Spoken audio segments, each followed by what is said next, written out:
안녕하세요. 조현 목사입니다. 우리가 지난 시간에 그 요한계시록 19장을 읽다가 10절까지만 읽다가 중단을 했죠. 그 다음 11절부터 한 번 더 계속해서 읽어가 보도록 하겠습니다. 이제 승리의 이야기가 계속해서 나오죠. 하늘에서 어떤 찬송 소리가 들리고 또 결국은 우리가 이긴다. 나라와 권세와 영광이 하나님께 있다. 뭐 이런 이제 선포가 이렇게 펼쳐지면서 계속해서 19장의 이야기가 이어집니다. 한번 보십시오. 11절입니다. 또 내가 하늘이 열린 것을 보니 보라 백마와 그것을 탄 자가 있으니 그 이름은 충신과 진실이라. 그가 공의로 심판하며 싸우리라. 그 눈은 불꽃 같고 그 머리에는 많은 관들이 있고 또 이름 쓴 것 하나가 있으니 자기밖에 아는 자가 없고 또 그가 피 뿌린 옷을 입었는데 그의 이름은 하나님의 말씀이라 칭하더라. 원래 이 유대인 묵시문학 속에서는 하나님의 군대가 최후의 승리를 위해서 이렇게 싸운다는 이야기가 많이 나온다고 합니다. 그러니까 오늘 이 장면도 어쩌면 그런 기사에 기대어서 요한은 어차피 유대 사람이니까요. 그 유대교의 묵시 사상을 잘 알고 있던 사람이죠.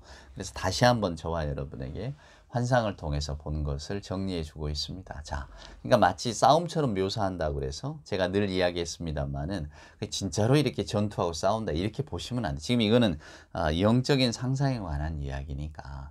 자, 보십시다. 백마를 탄 자가 있대요. 그 이름은 충신과 진실이라. 그가 공의로 심판하며 싸우리라. 중요한 게 이겁니다. 공의로 심판하고 충신과 진실이라고 하는 이름을 가졌다고.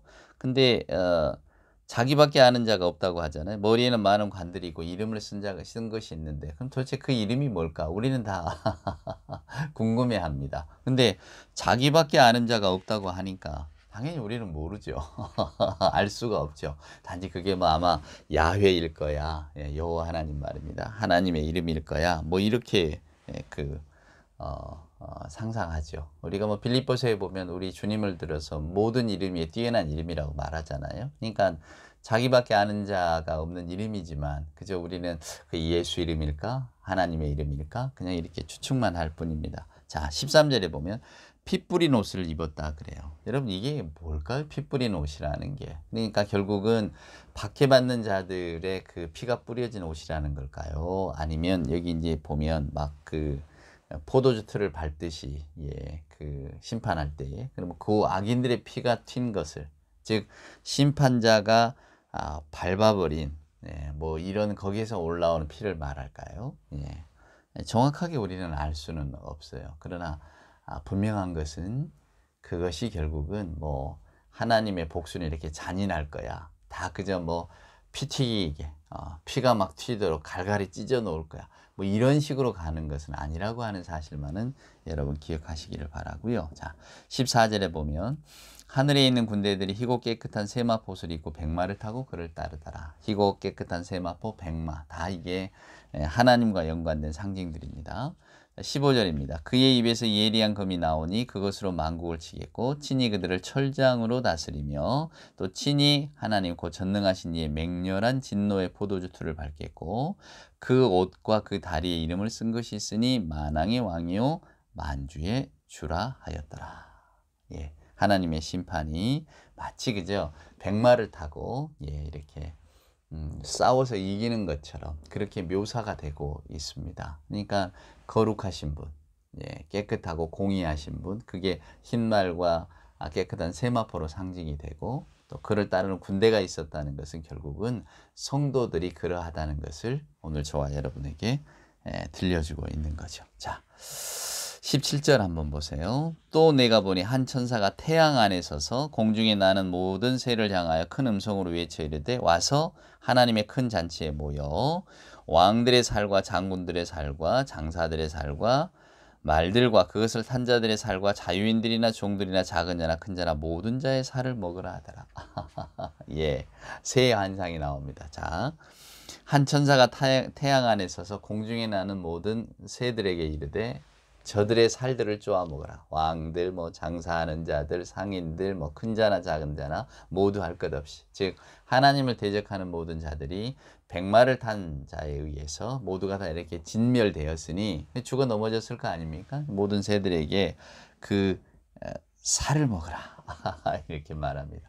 원래 철장이라고 하는 것은 어떤 그 그리스도의 절대 권위와 권력을 상징하는 것 아닙니까? 우리가 계시록에 계속해서 등장하는데 맹렬한 진노의 포도주 틀을 밟겠고라고 하는 것은 그만큼 하나님의 심판이 단호하다는 것을 우리에게 들려주고 있죠. 자, 19절입니다. 또 내가 보매 그 짐승과 땅의 임금들과 그들의 군대들이 모여 말탄 자와 그의 군대와 더불어 전쟁을 일으키다가 짐승이 잡히고 그 앞에 표적을 행하던 거짓 선지자도 함께 잡혔으니 이는 짐승의 표를 받고 그의 우상에게 경배하는 자들을 표적으로 미혹하던 자라.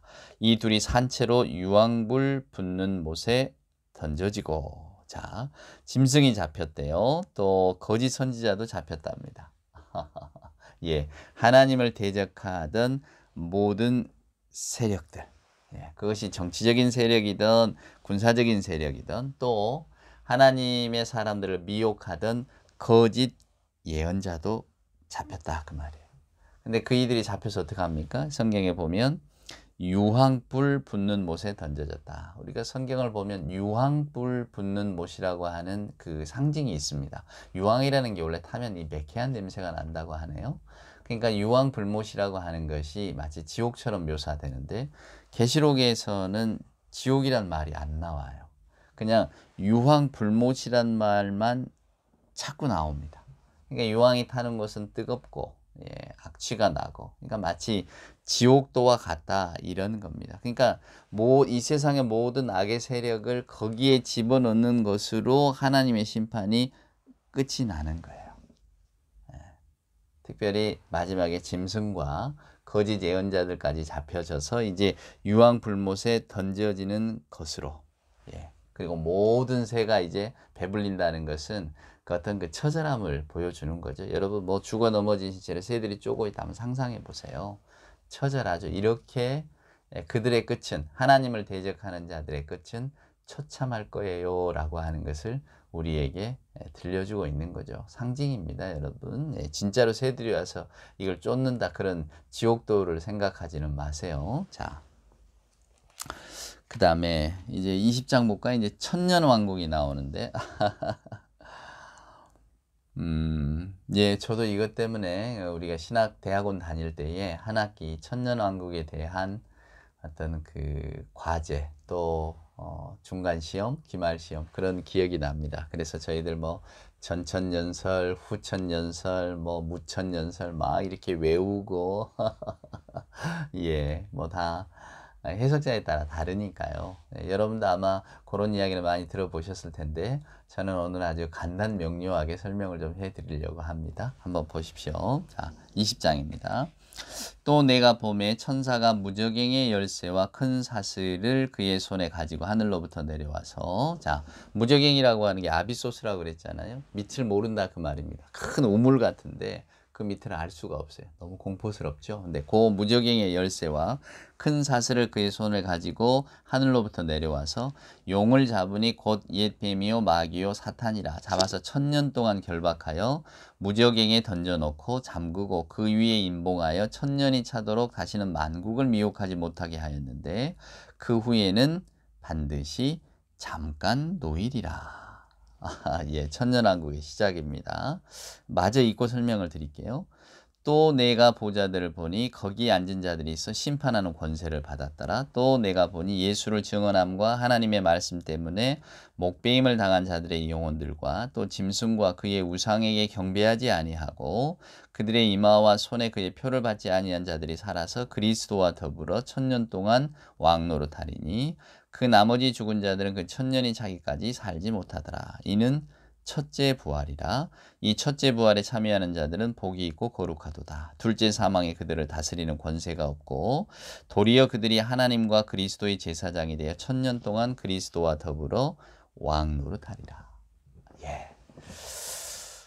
여러분이 오늘 이 글을 읽으면서 어떤 느낌이 드셨습니까? 이 천년왕국이 뭘까? 예, 여러분 1000년이라고 하는 세월을 먼저 아셔야 돼요. 이게 요한계시록이 상징으로 가득 찬 책이라고 말씀드렸잖아요. 1000이라고 하는 숫자를 여러분 이 계시록 즉 묵신문학 쪽에서 해석하는 숫자로 보면 이게 몇 년인 줄 아십니까? 그냥 1000년이 아니에요. 계시록은 여러분 하루가 1년입니다. 하루가 1년이에요. 그러면 1000년이라고 하는 세월을 쭉 따지면 무려 36만 년이 됩니다. 36만 년 동안이나 세상을 다스린다고요? 그리스도와 더불어? 뭐 아주 기가 막힌 그 즐거운 이야기 아닙니까? 근데 여러분 이 1000년이라고 하는 것은 그냥 완전한 숫자입니다. 10이라고 하는 게 완전 숫자라고 말했잖아요. 그게 가장 큰 숫자를 1000이라고 생각했어요. 그러니까 1000년이라고 하는 것은 완벽한 숫자를 말하지, 우리가 물리적으로 흔히 뭐 저희들 뭐 2000년으로 바뀔 때 뭐 새로운 밀레니엄 해가면서 막 온갖 수다를 떨었잖아요. 그것 때문에 아주 그냥 아우성을 했는데 그런 1000년의 의미가 아닙니다, 여러분. 이 1000년이라고 하는 것은 묵시문학적인 1000년이기 때문에 어떤 그 완전한 하나님이 정하신 완전한 시기를 말하는 거고요. 자, 여기서 이제 가장 중요한 게 이거 아니겠습니까? 첫째 사망, 둘째 사망이 나오고 또 1000년 동안 그리스도와 더불어 왕노릇 한다는데, 그래서 이걸 가지고 이단 사이비들이 사람들을 미혹합니다. 여러분, 종말의 때에 세상의 종말이 오면 우리가 그리스도와 더불어 세상의 통치자가 됩니다. 성경을 보세요. 또 내가 보자들을 보니 거기에 앉은 자들이 있어 심판하는 권세를 받았더라. 우리가 그 심판하는 권세를 갖게 됩니다. 그러니 오늘 예수 믿고 이 안에 들어온 여러분들이 얼마나 복됩니까? 그러니 그리스도와 더불어 1000년 동안 왕노릇 할 시기가 금방 다가오니, 뭐 14만 4천이 금방 차오니, 차면 이제 이게 최후의 심판이 시작이 될 터인데, 그때가 되면 우리가 그리스도와 더불어 왕노릇 할 것이니까, 그때 세상의 권세를 다 갖게 될 것이니까, 지금 뭐 교회다가 뭐 이렇게 학교도 그만두고 가정도 다 포기하고 와서 뭐 일도 그만두고 교회 헌신하고 막 마치 그냥 이런 그 종말론적 삶을 사는 분들, 뭐 이단 사이비는 그러면서 사람들을 미혹하고 사람들로 하여금 그들의 노동력이나 모든 삶을 다 바치게 하잖아요. 그러면서 왕노릇 하게 될 테니까 지금 그 고까지껏 뭐 얼마 벌려고 노력하고, 특별히 이단 사이비에 젊은 이들이 많이 가게 되는데, 뭐 우리가 지금 여러분 뭐 젊은이들이 취직하기도 어렵고 그런 시대잖아요. 근데 뭐 여러분 그럴 필요 없다고. 나중에 그리스도와 더불어 우리가 왕노릇 하게 될 텐데 뭐 지금 뭐 스펙을 쌓고 뭐 공부하고 그럴 필요 없다고 이러면서도 미혹하니까 막상 그런 두려움이나 불안감이 있는 많은 이들이 또 넘어가게 되고, 다 그 이유가 있는 겁니다, 여러분. 다 이렇게 그 사람들을 미혹하고 유혹하는 방법들을 다 꿰고 있어서 이 사람에게는 이 방법으로, 저 사람에게는 저 방법으로 이렇게 걸어가면서 이단들이 판치고 있는데, 여러분 오늘 이 말씀을 오해하시지 마세요. 제가 아까 뭐 전천년, 후천년, 무천년이라고 배웠는데, 어떤 분들은 지금이 우리가 이미 그리스도와 더불어 지금 이렇게 그 천년왕국 시대를 살고 있습니다. 이런 분도 있고요. 이제 얼마 안 있으면 그 천년이 올 터인데, 천년왕국 시작이 될 것인데, 그때 이제 우리에게 주는 어떤 소망의 말씀입니다. 또 이런 분도 있어요. 그러니까 도대체 여기에 대한 여러 가지 해석들, 이게 요한의 환상이기 때문에 우리가 분명한 어떤 그 해답이 없잖아요. 그러니까 이런저런 해석들이 있지만은, 제가 오늘 여러분께 말씀드리고 싶은 거는 너무 거기에 그 천년에 또 왕노릇 한다는 것에 대해서 개념지 마시라고 말씀을 드려요. 거기에 매달리게 되면 이 계시록의 전체의 틀을 또 놓쳐버립니다. 우리의 욕심이 거기에 끼어들 수가 있거든요. 오늘 주신 말씀은 분명합니다. 자, 첫째 사망, 둘째 사망이 있대요. 우리는 이 첫째 사망, 둘째 사망이 뭔지는 분명히 모릅니다. 그러나 여기 이제 요한계시록을 쭉 읽어보면, 우리가 그냥 육신의 죽음을 당하는 것을 첫 번째 죽음이라고 하는, 누구나 다 죽으니까요. 근데 세상의 종말의 때, 정말로 종말의 때가 오면 다시금 이제 성경을 쭉 읽어보면 나옵니다. 모두가 다 다시 하나님의 심판대에 서게 됩니다. 그리고 이제 거기에서 영원한 죽음과 영원한 삶으로 갈라지게 되죠. 근데 오늘 여기 보면은 첫 번째 부활에 참여한 이들, 이미 이제 예수께서 그 종말의 때가 와서 그리스도와 더불어 왕노릇 할 때, 그때 그 하늘 보좌에 들어간 그리스도와 함께 심판 자리에 앉을 사람들은 두 번째 심판 자리에는 안 나가도 되니까, 우리는 이미 다 하나님의 선택한 백성이 되어버리니까 보통의 사람들과는 다른 존재가 된다. 뭐 이런 말로 이제 꼬이기도 하는데, 오늘 그 말씀은 오늘 성경에 나와 있는 것들은 맞는 것 같습니다. 여기 6절에 보면 첫째 부활에 참여하는 자들은 복이 있고 거룩하도다. 둘째 사망이 그들을 다스리는 권세가 없고 도리어 그들이 하나님과 그리스도의 제사장이 되어 1000년 동안 그리스도와 더불어 왕노릇하리라. 그러니까 아마 이 말 가지고 많이 미혹을 하겠죠. 여러분 우리가 다 왕노릇 하십시다. 예, 지금 그 삶에 연연하지 마시고 1000년 동안 무려 36만 년 동안 왕노릇 할 터이니까 얼마나 이게 복된 일입니까? 참 기가 막힌 세월입니다. 6만 년이라는 게 여러분 상상이나 되십니까? 그러니까 오늘 결국 이 말씀은 우리는 알 수 없어요.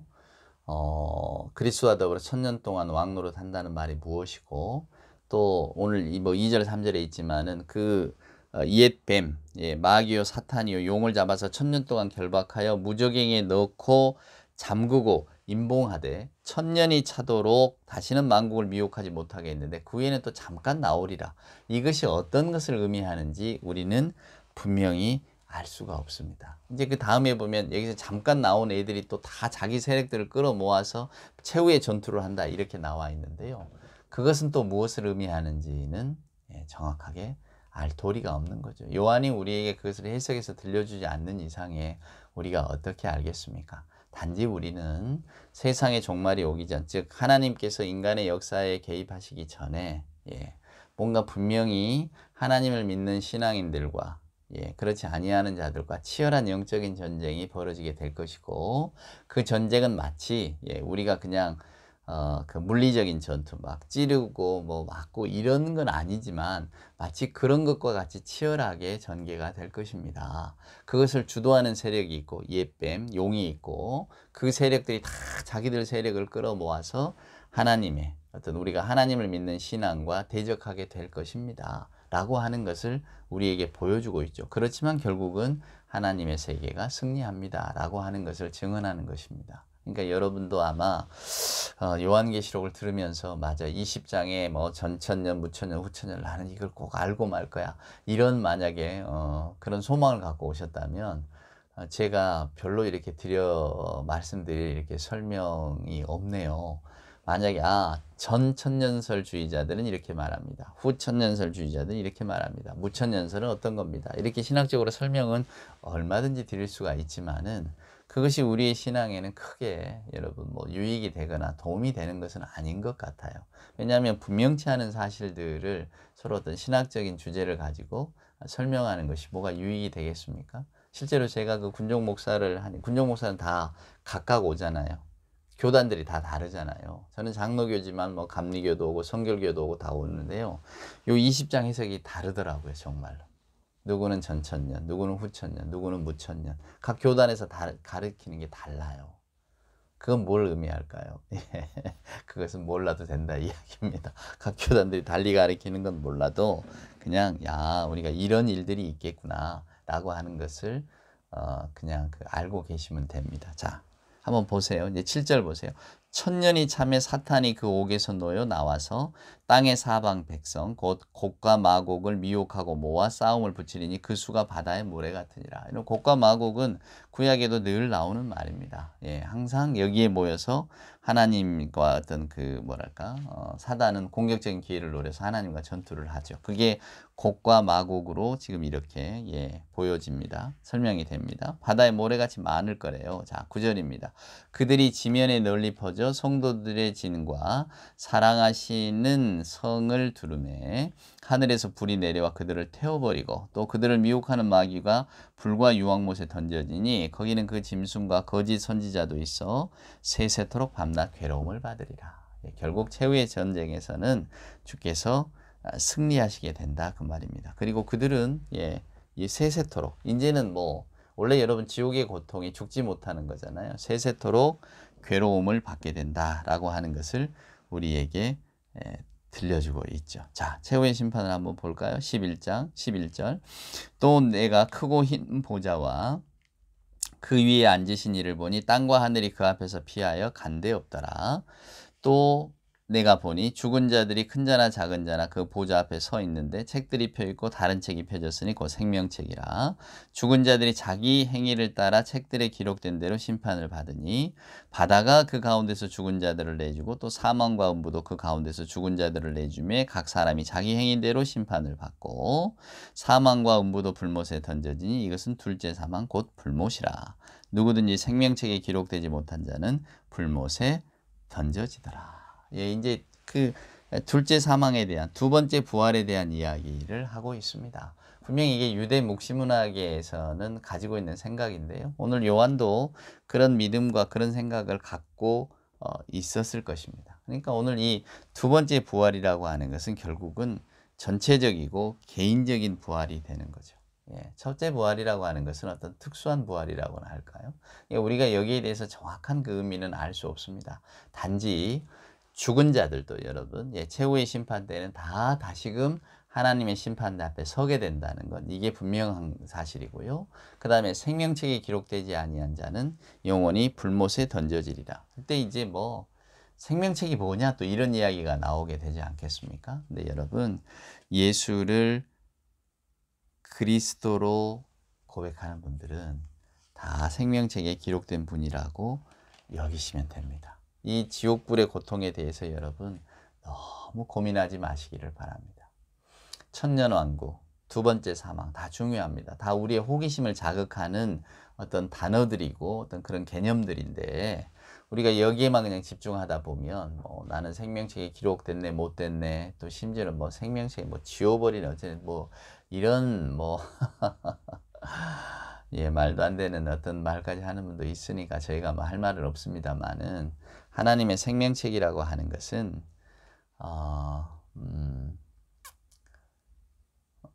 여러분과 저의 어떤 그 믿음의 척도라고 보시면 되겠습니다. 우리가 예수를 진실로 믿는 거지 그저 뭐 가짜로 믿는 건 아니잖아요. 그러면 다 우리가 하나님의 생명책에 기록됐다고 보시면 될 것 같고요.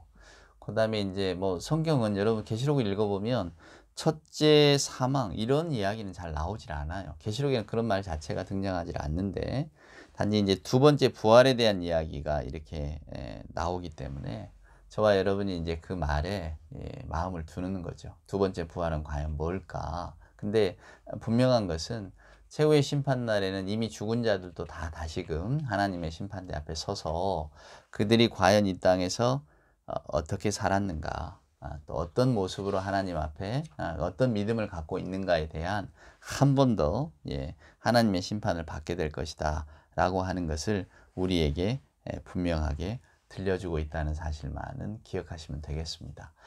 심판을 너무 두려워하지는 마세요. 하나님께서는 우리와 같은 개념, 우리와 같은 생각으로 여러분 그 뭐랄까요? 우리를 심판하고 판단하지는 않으시니까 하나님은 판단하시기보다 이해하시는 분이고 하나님은 우리를 정죄하기보다 사랑과 은혜를 가지고 이렇게 끌어안으신 분입니다. 그러니까 여러분 그걸 믿으세요.